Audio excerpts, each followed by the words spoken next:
окуучулар бул жагынан 6 километр болсо, Алгабас айынан бул жака келгенче 4 километр басып келишет. Эми эсептесеңиз, бул жактан күнгө барып келгенге 12 километр, барып келгенге 8 километр басышат. Окуучулар үчүн, мисалы үчүн, физически деле оор да. Айрыкча эми чоңоюп калган окуучуларга жакшы эле. Аракет кылышат алар биринчи класстан баштап. Ал эмес даярдоо классына келишет да. Ошол эле километрлерди басып. Анан биздики шартыбыз оор, көрүп турасыңар өзү дагы. Кар түшкөнүнөн октябрдын 15-инен калбай кар түшөт. Анан мына жол боюнча айтсак, жолдо эми жол тазалоо болот. Болгон менен как раз ошо тротуарга сүрүп коет да кардычы. Биз баса турган жолго кар сүрүлүп калат дагы.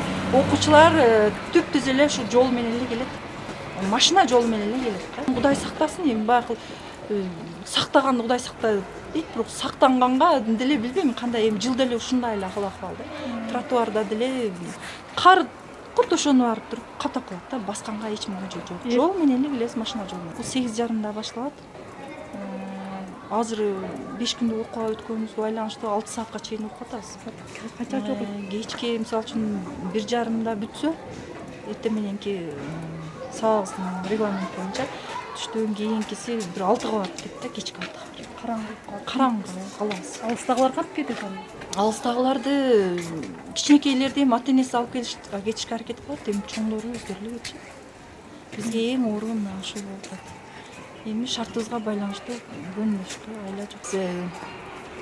Мына абанын ындуулугу да аябай жогору да биздечи.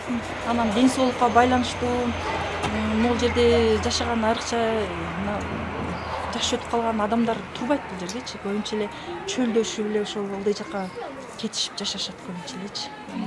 Давление дагы бар адамдар дагы бул жерде жашай албайт. Давление дарылуу эме болуп кетет, көтөрүлүп кетет ошол. Анан жергиликтүү калк көнүп калган үчүн жашай берет да бул жерде. Көнүп калганбыз. Чындыгында шартыбыз 14 метр бийикте. Шамалдын ылдамдыгы да абдан күчтүү.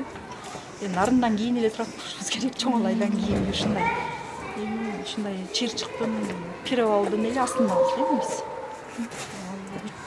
2300 канча метр бийик болуш керек. Чыр-чыкты азыр так айта албайм. 520 окуучу бар мектепте. 2 смена окуйсуз.